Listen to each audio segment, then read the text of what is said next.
কতটা excited?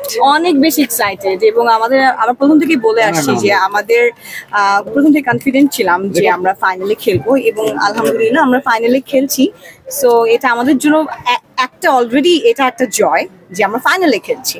So ইনশাল্লাহ আর বাকিটা হচ্ছে যদি চ্যাম্পিয়ন হয়ে যাই তাহলে তার কোনো কথা নেই। আর আমরা যেহেতু সবাই আমরাই, সো এটার মধ্যে একটা আনন্দ আছে। কিন্তু খেলা তো খেলাই, আপনার প্রতিপক্ষ টিম অনেকটাই শক্তিশালী, আপনারা অনেকটাই শক্তিশালী। তো জমবে কেমন? হাড্ডাহাড্ডি লড়াই হবে?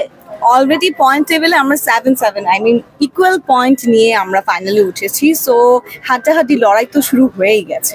গিয়াসউদ্দিন সেলিম আপনাদেরকে মাঠে নামানোর আগে কি পরামর্শ দিয়েছেন?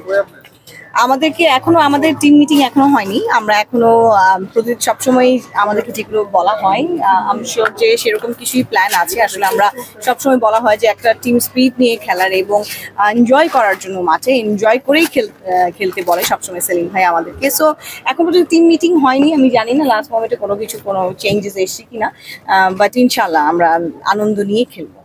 আর যদি হেরে যান? হেরে গেলেও কোনো সমস্যা নেই, আমাদের প্রতিপক্ষ টিমও তো আমাদের একদমই কাছের মানুষ এবং এই সিসিটিটা খুবই আমরা এনজয় করেছি। সো এই ভালো স্মৃতিগুলো নিয়ে রাখতে চাই, ভালো মোমেন্টসগুলো মনে করতে চাই।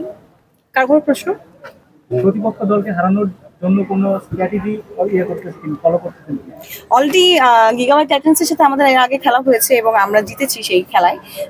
সো স্পেশাল কোনো কিছু ওনাদের জন্য করে স্ট্র্যাটেজি নেই, বাট আমরা আমাদের বেস্ট খেলাটা খেলতে চাই। আপনাদের টিমের টাইটান্স টিমের কোন প্লেয়ারকে নিয়ে একটু কনসার্ন বেশি যে তাকে আউট করতে পারলে আমরা অনেকটা জিতে যাব বা আমাদের ম্যাচ অনেকটা হাতে চলে আসবে? ওনাদের আসলে সবাই ভালো খেলে, বিশেষ করে পার্থ, পাভেল, ওরা অনেক ভালো খেলে। সো এগুলো আমাদের মাথায় আছে, আর আমাদের ছেলেরাও খুব ভালো খেলে।